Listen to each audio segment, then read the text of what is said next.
Good morning. I hope everyone's got plenty of caffeine down them and are ready to go because this one's going to be quite fast. I wanted to thank Jen and Michael for approaching me about giving a presentation today. I'm truly honored, so happy to be here first time in Amsterdam, and I want to move here, so it's fantastic. I also wanted to thank the Cordova and PhoneGap teams. They're really amazing people. They have a wicked sense of humor, so if you get a chance to meet up with them, please do so. You won't regret it. So you already know my name. I currently reside in the United States of America. State of Illinois, which is currently questionably run, has no budget. It's fun times in the States. In the lower left or lower right there, you can see the cat who lives with me. I promised that I'd have a picture of my cat in the presentation. His name is Ender. If you know any Minecraft whatsoever, then that gives you everything you need to know about that cat. Got my start with technology a long time ago with the Commodore 64, which is in the lower left. Still miss that machine. I am very fond of the old 8-bit days. Been using PhoneGap for like 5 years, since the 1.x days. I've written several apps for some clients. I'm a consultant. And have also written several books that you may have seen out on Amazon. And as Steve already mentioned, I'm a volunteer moderator on the Google group and also on the new forums from Adobe. So if you haven't stopped by those forums yet, you might want to come on by because we'd love to have you. So I had a few different kind of purposes for this talk. As the moderator, frequent contributor on the Google groups and Adobe forums, I get to see a lot of the messages that come through, sometimes even in advance of when anyone else sees it. And so it gives me a good feel for where some of the pain points are. And I thought I'd share some of those with you today so maybe you can avoid them in your own applications. And maybe these will give you some ideas as you develop your apps, because some of these are from my own personal experience. I've had to learn the hard way, so maybe you won't have to learn the hard way yourself. And I also, a lot of these tips hopefully will help you have happier users in your apps, because happier users will be more engaged. We don't want negative reviews on our apps, and they will recommend those apps to others, so that will spread your user base. Finally, I don't know about you, but I need all the brain cells I've got. I don't like head meets desks moments. Even though I fully intend on later on dispensing with a few brain cells with some alcohol. So hopefully following these tips will let you save as many brain cells as possible so you can use as much alcohol as you would like. So this is not scientific by any stretch of the imagination. I looked at the forum over the last couple months, and here were the big pain points I saw. Roughly ordered in order of how many posts there were about this. Plugin issues was at top, the whitelist, getting communication on the network was way up there, but also things like installation. There was a post just this morning on an installation that failed. So I'm not going to go in this order on the rest of this presentation, but hopefully this gives you an idea of where some of the pain points are. So the installation of the CLI, for whatever reason, seems to be one of the biggest obstacles I encounter when getting started with PhoneGap, and it seems for whatever reason Windows seems to be the biggest offender there. I'm a Mac OS 10 person or a Linux person, so the Windows questions, I look at them and go, what in the world are you talking about? But we try to help anyway. So problems I've seen in terms of installing the CLI is sometimes the network restrictions or any proxies that you're behind might get in the way, which is really rather unfortunate, but how do you debug that on a forum? I've also come across cases where the environment variables and stuff like that are not configured correctly, especially on Windows. Good night, that the user interface for setting up the path is ridiculous. And sometimes the security programs like antivirus, for whatever reason, will decide that, no, I don't want to install this, and will throw up nice errors. And I did this just yesterday. I installed the latest version of PhoneGap, and it spewed some warnings out at me. And I've done this enough to know that those warnings don't really mean anything. But some new people on the forums will occasionally post, I've got errors, what do I do? and they're all just warnings. So it looks scary. It's not really as scary as it is. And there's always the number of prerequisites that that the CLI requires has grown quite a bit. You've got Node, Ant, all the SDKs. So there's always a post every once in a bit of, why do we have to do this? But ultimately, it does make your life easier because I don't really want to go back to the platform templates in Xcode and Android. I rather like the CLI that we have today. So one of the biggest misconceptions that I often come across on the forums is that PhoneGap is not a browser. So you'll have people on there trying to wrap a website or trying to treat it as if a browser, and that's just not going to work for you. You're going to run into all sorts of problems. Apple's going to reject your app. No one wants that. So instead, you need to keep as much code local to the device as you can. It's harder to update that. Websites are nice in that you can just push an update and it goes live to everyone. But there are hot push solutions. Apple won't reject those as long as you don't significantly go from like a text entry app to a Minecraft app. Apple's not going to complain. And local code is just faster to load. You've got more control in complex environments. Like if you don't have a network, you need to display an error message.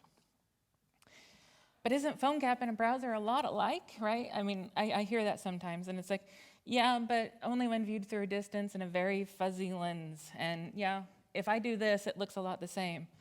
But if you take a closer look, there's a lot of pretty important differences. You know, PhoneGap has plugins. The browser provides a user interface for you around your app. So just because something works in a browser or even a mobile browser doesn't mean it will work in PhoneGap. So things like the browser does for you, like a download manager, you know, you're not going to get in a PhoneGap app. Of course, sometimes when making the leap from building a website and, well, I can't wrap that in PhoneGap anymore, but to building a web app isn't immediately obvious, and so it's easy to stay in the mode of like one HTML file per page. And I always suggest whenever I see that coming across on the forums is please don't do that. You're making life harder for yourself. It doesn't really work that well for PhoneGap. So I always suggest building a single page app instead. It may be a little harder to architect up front, but your users will thank you later. So you have a single dynamic DOM, document object model. You've got views that are added and removed dynamically. So the internal web view never navigates away from the initial index HTML page. So things are a lot easier to animate. And I can't imagine trying to animate between a multiple page app where you have flashes and things like that, and it just does not look good. It's also easier to maintain application state. You don't have to pass query strings around. You don't have to use local storage to store temporary app data. But on the other hand, because you never lose the app state, you have to worry about things like memory leaks. So profiling becomes very important down the road.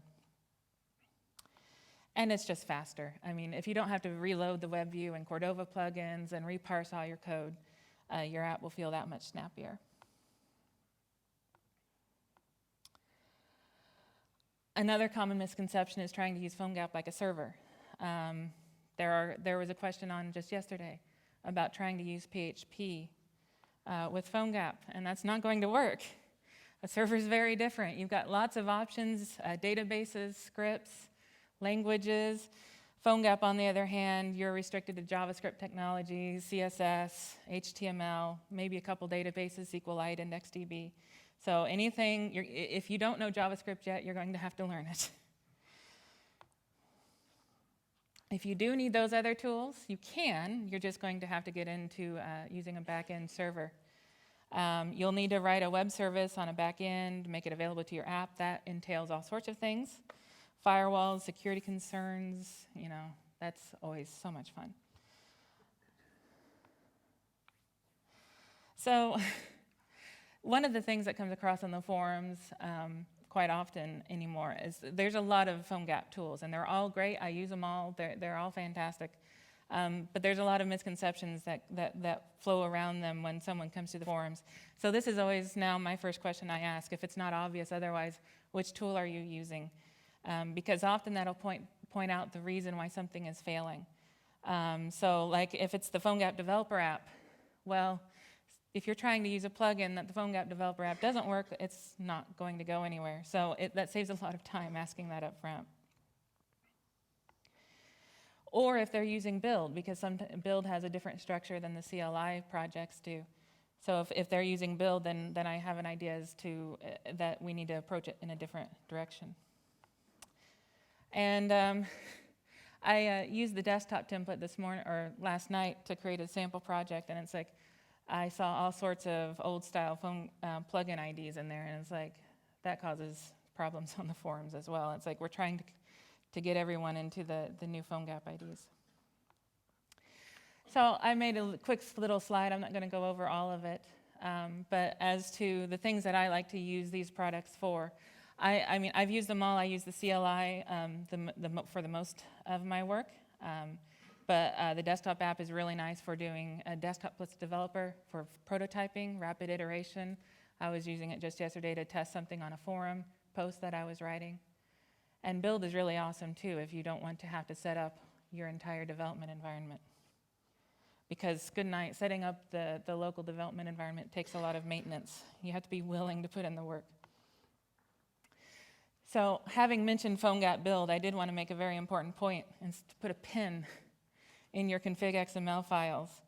So a couple years ago, I was working on a very time-sensitive project on the MacBook that came before the one I currently have. Unfortunately, I was drinking some coffee at the time, and I must have got a little too jittery or something, because coffee met keyboard.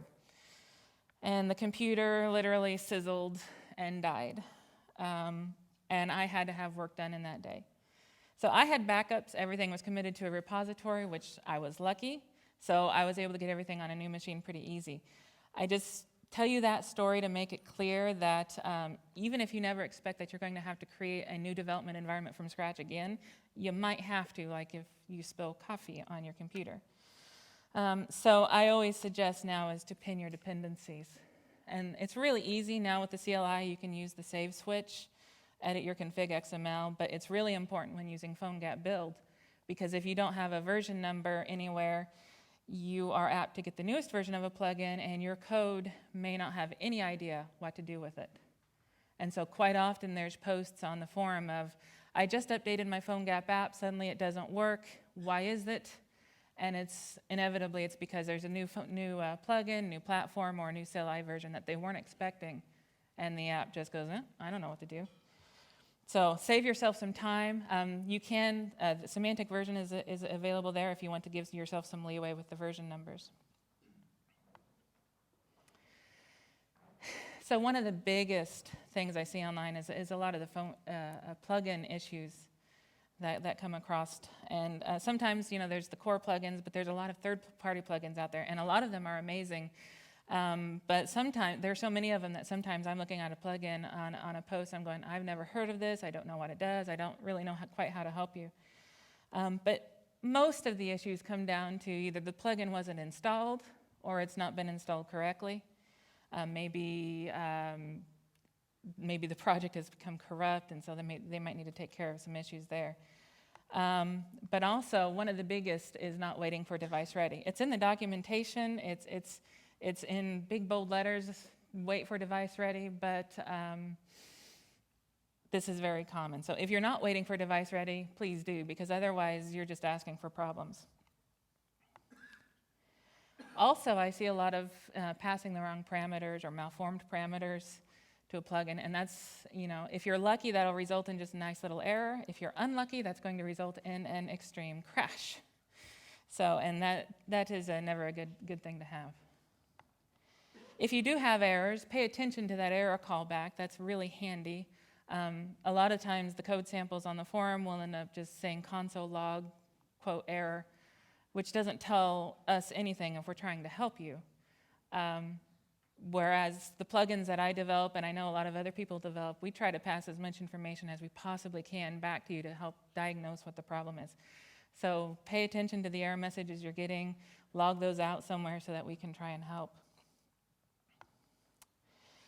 Unfortunately, and this is, I'm just as fault as anyone else's, sometimes documentation is at an issue. I know my plugin really well, so sometimes I make the assumption that, yeah, you must know it really well too. So I'm working on improving the documentation on my plugins, but also testing is really important. I was doing a search through some of the top plugins on the repository yesterday, and a lot of them do have tests, but some of them don't. So there is a test harness out there. If you can add tests to your plugin developers, that would be really fantastic. Because otherwise, how do we know it actually works? So those issues, sometimes lead to complaints that maybe the plugins are of poor quality. A lot of our plugins, like me, it's just on free time, it's volunteer basis. But if we can improve our documentation, put in a lot of examples, because I learn by example. So if there are examples in your documentation, that really helps me out. Data storage often comes up too, and I was trying to convince someone on a forum a few days ago that local storage really is not your best choice. It's tempting. I mean, the API is easy, it's synchronous, you don't have to worry about callbacks, but there are much better choices out there. Of course, data synchronization, if you have a client-server application, always comes into play. If you can do something like CouchDB, PouchDB, don't write your own synchronization routines. They're a pain in the rear to get right. And always use the best storage option for your data. I've seen a few try to do like databases with the File API plugin, and you're just asking for pain. So I'll present a slide on that in a few seconds on some options. So local storage, what is it good for? Not much. I know it's tempting to use it. The API is so simple. You don't have to have a callback in there. It's easy to reason about. You have a good idea as to what's going on. But there's a huge gotcha. It's not persistent. It will disappear on you, especially on iOS. If the device storage gets low, it's gone. So you can only use it for temporary cache or simple data storage that's just internal stuff. So you really have got to put some time and effort into learning File API, SQL, IndexedDB, those kinds of things. I'm not going to go over each option. I'm going to have the slides available for download. There are links to all of those on the slide if you want to look at the plugins later. But it depends on the data that you're going to store, which ones you're going to use. If you're going to store some sensitive data, you might want to look at the keychain over there. Structured data is SQLite IndexedDB, although IndexedDB on iOS you're going to have a buggy fill because that thing is messed up. But having mentioned the keychain, I'm paranoid. I worked as a database administrator for several years before moving on to mobile application development. There is nothing like waking up at 2 a.m. in the morning worrying about who's attacking your systems and trying to weasel their way in to steal all your data. So the less sensitive information you have, the better. If you don't need to store it, don't store it. If you have a username password combination, it would be better to worry about tokens that expire more frequently than passwords do. Or I know of a lot of people who use the same password on every website and every app, and if someone compromises your password on your app, that opens up a wide range of attacks on your user. So if you have to store something like authentication information, do it with a token, not a password. So the less sensitive you can go, the better. Your user's data and privacy, hold on to that as tight as you can. You should do everything you can in order to protect that. I've seen some posts, and I'm hoping that this is when they're just starting out and they're not completely thinking about security yet, but it's all over HTTP. There's no security involved. I hate to imagine what kind of data is available in that. We live in a fairly free society. Not everyone else does. So sometimes what we think is rather innocuous, no one cares about, this particular piece of data, might actually be damaging to someone's livelihood or even their life. So we need to protect our users' information. So that follows into always use HTTPS. Encrypt your communications. It's not perfect. It can be broken. There's lots of ways around it, but it's a whole lot better than using plain text communication. And there is always the temptation, especially in testing environments, that, I'll just set up a self-signed certificate, and it's free, it's easy to generate, it's fast, and let me tell you, please don't. It's I have had more head meets desk moment with self-signed certificates than I care to admit. So anymore, I just go with full regular certificates. Let's Encrypt, free certificates. So cost is really no longer an option. So go check them out. Their certificates are cross-signed so that they work on iOS and Android. Don't trust your data.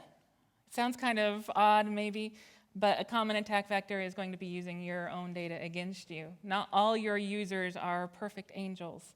Some of them are going to try and attack your app. So validate everywhere, not just on your client, but validate on your server, validate authorization everywhere. Don't assume that just because your app says the user is logged in that they really are or that they have certain rights. There's lots of these kinds of attacks. I just want to mention a couple of them, which is DOM injection and SQL injection. And DOM injection, there's a inner HTML. It's really nice to use because it parses HTML. Its major problem is even if your doc type is HTML, even if your JavaScript is in strict mode, inner HTML will parse scripts and event handlers as it inserts elements into your DOM, which means if an attacker has supplied a button with a malicious on-click handler and you insert it, they own your app. So the fix is simple.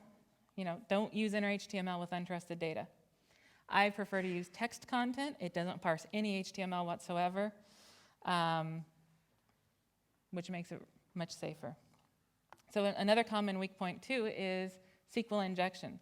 The number of posts I see on the forums that are SQL strings concatenated with user data with more SQL strings, it is incredibly easy to do something nefarious with that data, either wipe out your tables or pull data from it. So use prepared statements, bind variables whenever you can, and you'll be a lot better off for it. I can't cover everything that goes into network connectivity, but I have seen a lot of issues on the forums regarding things like the whitelist content security policy.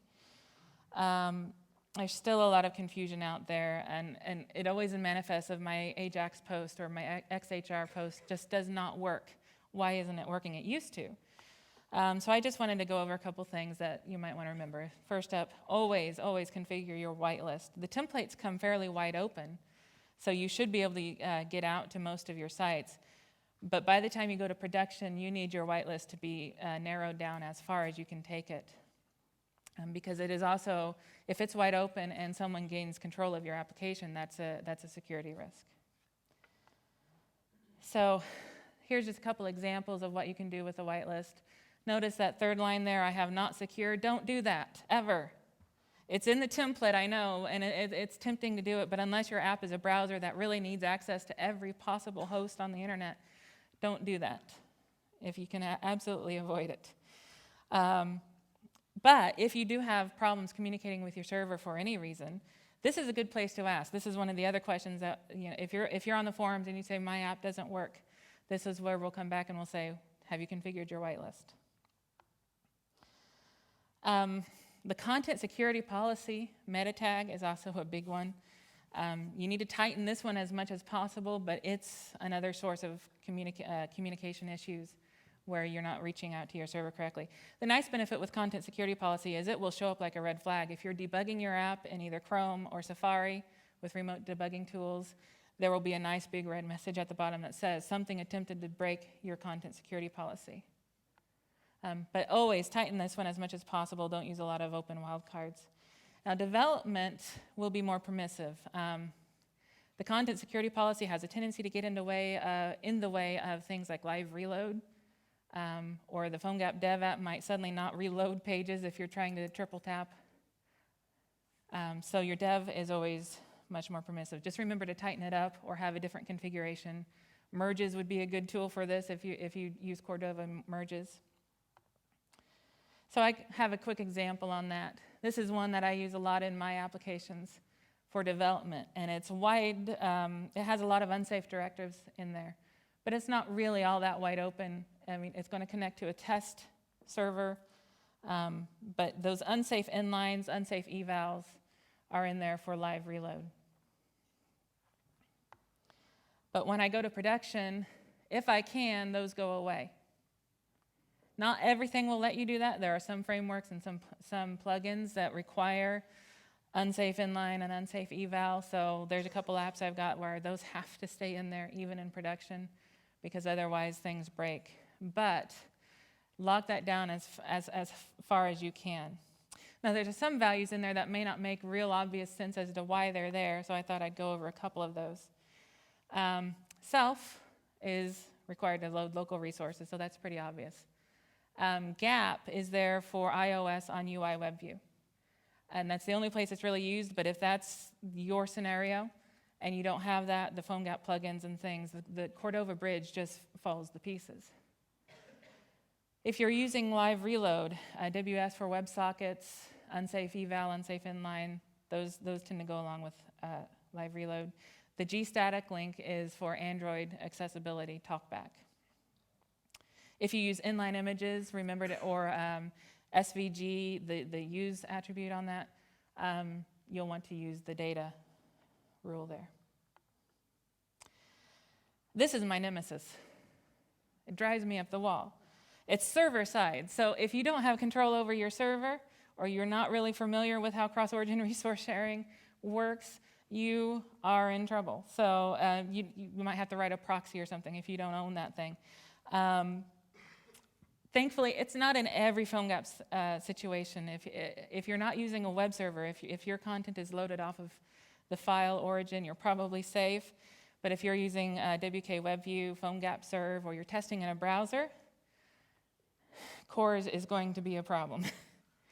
And it frustrates me to no end. I've got a link there that you'll definitely want to follow. If you find yourself in that situation, follow that link. It describes everything you'll need to know, including all the headers and stuff you have to configure. It seems quite often that we live in a completely connected world. We're always online. But sometimes our devices just are not connected anywhere, or it's a really crappy network. It doesn't work real well. But our users kind of expect our apps to work whenever they want them to work. It was a little sobering on my plane flight to be opening apps, and it's like internet required, internet required, internet required. It's like I just want to spend some time not thinking about the plane flight. So the most important tip I can pass along regarding network connectivity is if your app doesn't have a route to an external host, you do have to give a message to the user. Just don't say internet is down, because maybe the internet isn't down. I've had many times where I can reach Google, but maybe the server is having problems, and the internet is clearly not down. So how do you determine if you can reach your host? This is some sample code that I've got in a few of my apps, and the short answer is this: you have to try. There is no silver bullet to know if you can reach your server. The only one that you know for sure, if you have no network connections at all, yeah, your server is not going to be reachable. But otherwise, it's possible you're on a Wi-Fi network or a cell connection that doesn't have outside access, or your server might be down. Hopefully not. So you really have to try.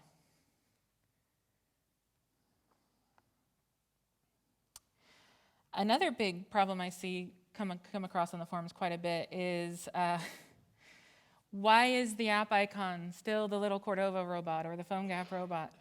And it always boils down to something like an incorrect path in the config XML, or not specifying the icon appropriately. Paths are relative to your config XML, except in PhoneGap build, because config XML is in your web folder. That kind of changes your paths a little bit. Make sure to use the modern splash and icon tags, especially if you're going between CLI and build, because CLI is not going to know what in the world to do with the older style. And if you're, with all the images, this happens more often than I'd like to think, but it confused me the first time I saw it. It's like the app was getting rejected on upload. The image sizes weren't correct. And it's because the image that I was referencing was not the same size as I indicated in the config XML file. Oops. Easy enough to fix, but you're looking at the config XML thinking something has to be wrong here, and it's actually the icon that's wrong. Just a tip, keep your launch screen simple. It doesn't need to be artsy. That requires a lot of work anyway for a screen that's hopefully not up for very long. So hopefully they won't be visible on the screen for very long anyway. Simple color splash logo is just fine, a lot easier to design. In fact, I get away with just a simple color on the screen sometimes, and Apple doesn't care. There's also this notion that sometimes PhoneGap is perceived as slow, and it's really not. Yeah, not as fast as C++. It's JavaScript, but it goes along at a pretty good clip. That 300 millisecond delay has earned quite a bit of a reputation, unfortunately. So, and every PhoneGap talk has to mention it, so mine is no exception. Please use a fast click library. But animations are easier said than done. I know there's going to be some talk on performance coming up later. So if you are running into problems, profile, because that will tell you all sorts of useful information as to where you're having issues. So nothing will frustrate your user faster than a real sluggish interface.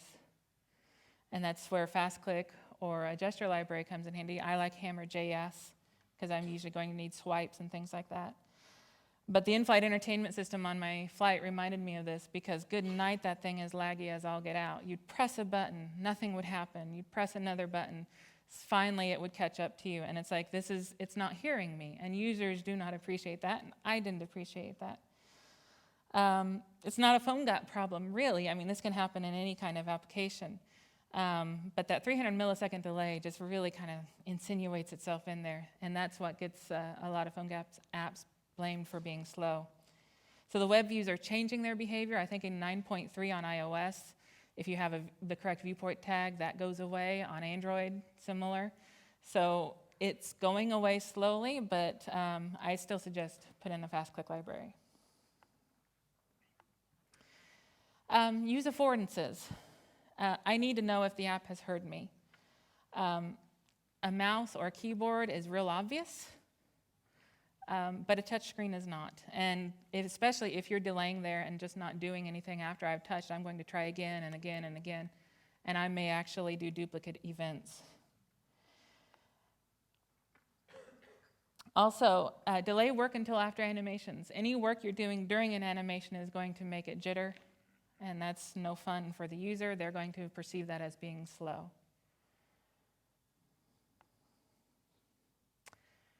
Profile. Your app is not getting reset very often. You're in the same environment for an extended period of time, so you need to worry about memory leaks. You need to worry about performance as well. I like to use Chrome the best because it aggregates a lot of the information all in one spot. Safari and Instruments will get you most of the same information that Chrome gives you. I really wish Safari had a better profiler. If you want to make sure you're not skipping frames, screen recording always works. I had a problem with the Chrome inspector that was causing my apps to really slow down whenever it was capturing screenshots. So the app was reaching 60 frames a second, but the profiler was getting in the way.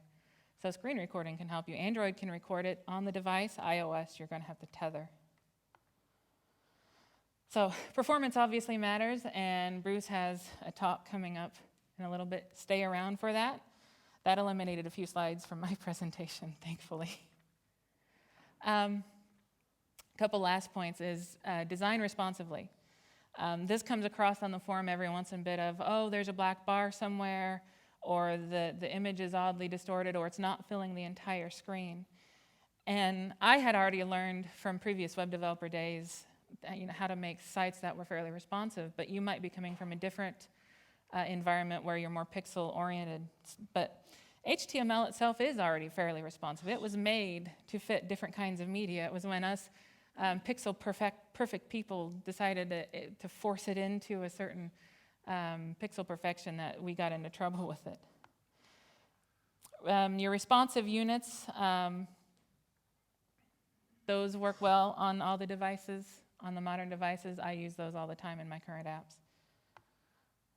Media queries and device plugin are also exceedingly useful. And I'm in love with Flexbox.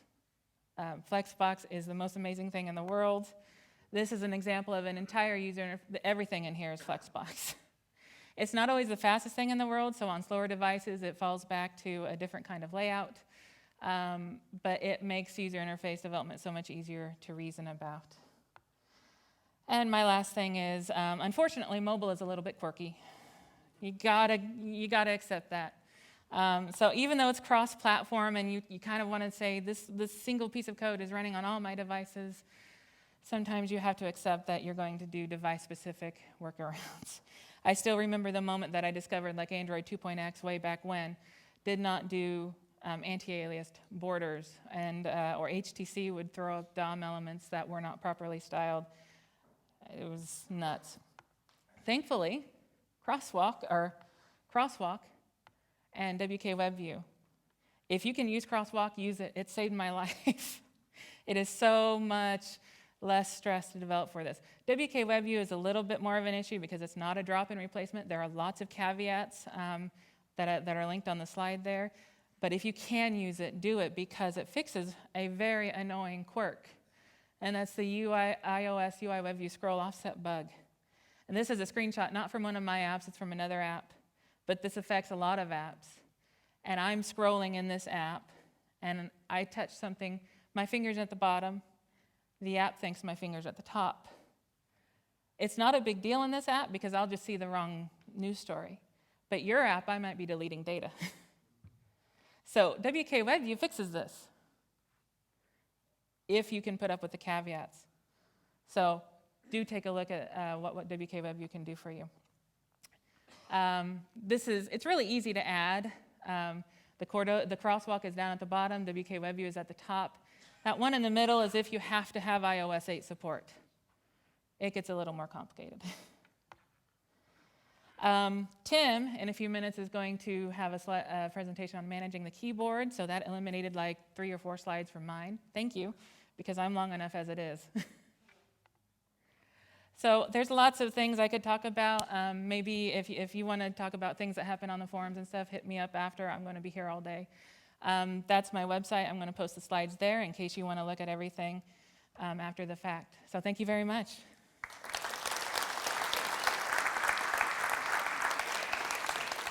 Thank you, KERRI.